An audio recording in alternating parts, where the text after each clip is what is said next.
আসসালামু আলাইকুম ওয়া রাহমাতুল্লাহি ওয়া বারাকাতুহু। আলহামদুলিল্লাহ, প্রিয় দর্শক, আজকে আমরা জানাজার নামাজের দোয়া শিখব। জানাজার নামাজের দোয়াটা আজকে আমরা আগে শিখব। জানাজার নামাজের একেবারে ভিডিওর শেষের দিকে নিয়ম দেওয়া থাকবে, অর্থাৎ আপনাকে নিয়ম বলে দেওয়া হবে, আপনি খুব মনোযোগ সহকারে নিয়মটা শিখে নেবেন। আমরা প্রথমে দোয়াটা মুখস্থ করব। তো প্রথমে দোয়াটা মুখস্থ করার যে নিয়ম আছে, পড়ার যে নিয়মটা আছে, সেই নিয়মটা আপনাকে বলে দিই। আমি প্রথমবার যখন পড়ব, অর্থাৎ যেই শব্দটা পড়বো অথবা যেই লাইনটা পড়বো, সেটা প্রথমে আপনি খুব মনোযোগ সহকারে শুনবেন।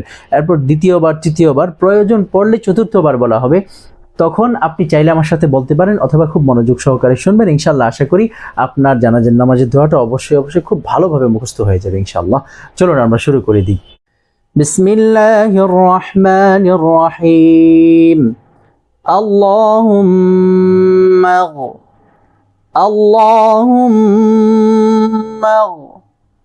আল্লাহুম্মা اغفر لحينا اغفر لحينا اللهم اغفر لحينا اللهم اغفر لحينا اللهم اغفر لحينا وميتنا وميتنا وميتنا اللهم اغفر لحينا وميتنا اللهم اغفر لحينا وميتنا اللهم اغفر لحينا وميتنا।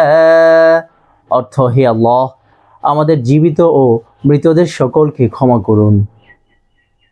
ওয়াশাহিদিনা ওয়াশাহিদিনা ওয়াশাহিদিনা ওয়াগাইবিনা ওয়াগাইবিনা وغائبنا وشاهدنا وغائبنا وشاهدنا وغائبنا وشاهدنا وغائبنا وصغيرنا وصغيرنا وصغيرنا وكبيرنا وكبيرنا وكبيرنا وصغيرنا وكبيرنا وصغيرنا وكبيرنا وصغيرنا وكبيرنا। শুরু থেকে নিয়ে শেষ পর্যন্ত।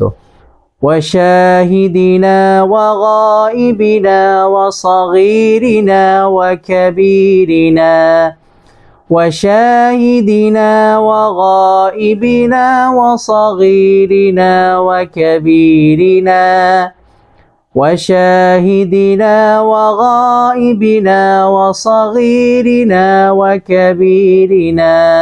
অর্থ: আমাদের উপস্থিত ও অনুপস্থিত সকলকে ক্ষমা করুন, আমাদের ছোট ও বড় সকলকে ক্ষমা করুন। ওয়াযাকারিনা ওয়াযাকারিনা ওয়াযাকারিনা ওয়াউনসানা ওয়াউনসানা ওয়াউনসানা وذكرنا وأنثانا وذكرنا وأنثانا وذكرنا وأنثانا। অর্থ: আমাদের পুরুষ ও নারী সকলকে ক্ষমা করুন।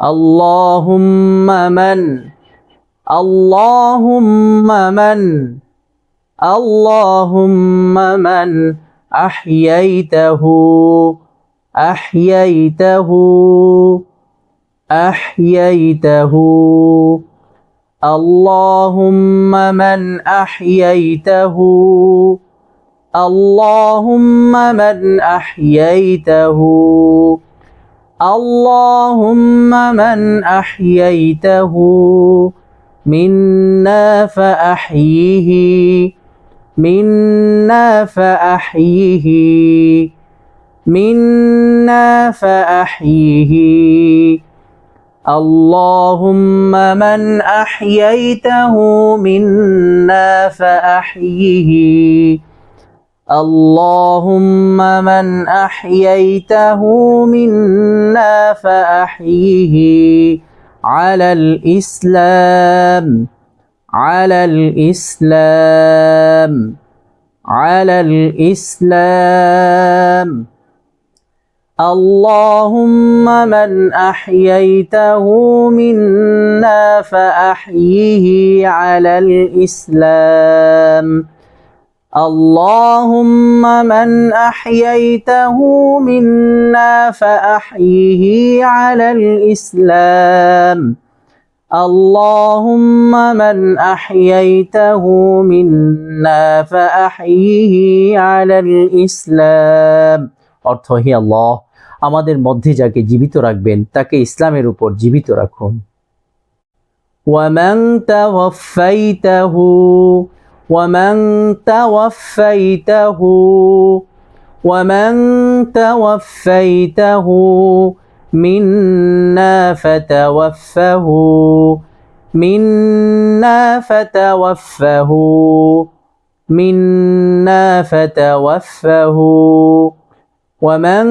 توفيته منا فتوفه ومن توفيته منا فتوفه ومن توفيته منا فتوفه على الإيمان على الإيمان على الإيمان ومن توفيته منا فتوفه على الإيمان ومن توفيته منا فتوفه على الإيمان ومن توفيته منا فتوفه على الإيمان অর্থ আর আমাদের মধ্যে যাকে মৃত্যু দেবেন তাকে ঈমানের উপর মৃত্যু দিন আলহামদুলিল্লাহ প্রিয় দর্শক আমরা জানাজার দোয়াটা পুরো মুখস্থ করে ফেলেছি এখন আমরা দেখব আমাদের মুখস্থ হয়েছে কিনা চলুন আমি এবং আপনি দুজনে মিলে একটা ট্রায়াল দেই আমরা আমাদের সামনে এই পৃষ্ঠাটাই থাকবে আমরা একেবারে শুরু থেকে নিয়ে শেষ পর্যন্ত একই সাথে দুজনে পড়ব অথবা আপনি যদি পড়তে না পারেন তাহলে খুব মনোযোগ সহকারে শুনুন اللهم اغفر لحينا وميتنا وشاهدنا وغائبنا وصغيرنا وكبيرنا وذكرنا وأنثانا اللهم من أحييته منا فأحيه على الإسلام ومن توفيته منا فتوفه على الإيمان আলহামদুলিল্লাহ প্রিয় দর্শক জানাজার নামাজের নিয়মটা আমরা এখন জেনে নেব জানাজার নামাজ 4 তাকবীরের সহিত আদায় করা হচ্ছে ফরজ আপনাকে 4 তাকবীর জানাজার নামাজের মধ্যে দিতেই হবে তো 4 তাকবীরের সহিত আদায় করবেন জানাজার নামাজের নিয়ত কি জানাজার নামাজের নিয়ত হচ্ছে আপনি নিয়ত করবেন যে আমি এই ইমামের পিছনে 4 তাকবীরের সহিত এই মাইয়েতের জন্য জানাজার নামাজ আদায় করিতেছি আল্লাহু আকবার মানে আপনি এইটুকু নিয়ত করবেন পরে ইমাম সাহেব আল্লাহু আকবার বললে আপনি একসাথে আল্লাহু আকবার বলে তারপর নিয়ত বাঁধবেন অর্থাৎ আপনাকে আল্লাহু আকবার বলতে হবে ইমাম সাহেব যতবার আল্লাহু আকবার বলবেন আপনাকেও ঠিক ততবার আল্লাহু আকবার বলতে হবে তো প্রথম আল্লাহু আকবার বলে আপনি হাত বাঁধবেন তারপরে সানা পড়বেন সানার মধ্যে সুবহানাকাল্লাহুম্মা ওয়া বিহামদিকা ওয়া তাবারাকা ইসমুকা ওয়া তাআলা জাদ্দুকা ওয়া জাল্লা সানাউকা ওয়া লা ইলাহা গায়রুক শুধু ওয়া জাল্লা সানাউকা এতটুকু বাড়াবেন তারপর দ্বিতীয় তাকবীর যখন দেবে আপনি হাত উঠাবেন না হাত উঠানো ব্যতীত দুরূদ শরীফ পড়বেন অর্থাৎ নামাজে যে দুরূদ শরীফ পড়বেন তৃতীয় তাকবীর যখন বলবে আবার হাত উঠানো যাবে না তৃতীয় তাকবীরের পর আপনি এই যে এই আল্লাহুম্মা ফিল হাইয়িনা এই যে দোয়াটা পড়বেন এবং চতুর্থ তাকবীর যখন বলবে আল্লাহু আকবার এটা বলার পর ইমাম সাহেব ডান দিকে সালাম ফিরাবে বাম দিকে সালাম ফিরাবে বেশ জানাজার নামাজ এখানেই শেষ জানাজার নামাজের পরে ওলামায়ে কেরামগণ বলেন যে দোয়া হয়ে গিয়েছে এটা তো আমরা দোয়াই করলাম এতক্ষণ পর্যন্ত এটা যেহেতু পরিপূর্ণ একটা নামাজ নয় এটা শুধু মানে দোয়া করার জন্য একটা নামাজ আর কি তো আপনি ইনশাআল্লাহ সাথে সাথে কবরে দাফন করে দেবেন এরপরে দাফন করার পরে আপনি মোনাজাত দ্বারা এটা করতে পারেন, সমস্যা নেই। তো এই ছিল আর কি জানাজার নামাজের নিয়ম। তারপরে যদি আপনি বুঝতে অসুবিধা হয় তবে অবশ্যই জিজ্ঞেস করবেন। যদি পার্সোনালি জিজ্ঞেস করার প্রয়োজন হয় ইমেল করবেন অথবা নাম্বার চেয়ে নেবেন, অথবা যদি নাম্বার দেওয়া থাকে আপনি আমাদের নাম্বারের সাথে যোগাযোগ করবেন ইনশাআল্লাহ। আল্লাহ পাক রব্বুল আলামিন আপনাকে জানাজার নামাজের দোয়া এবং জানাজার নামাজ পরিপূর্ণ সহিহ এবং শুদ্ধভাবে পড়ার তৌফিক দান করেন। আমিন। আসসালামু আলাইকুম ওয়া রাহমাতুল্লাহ।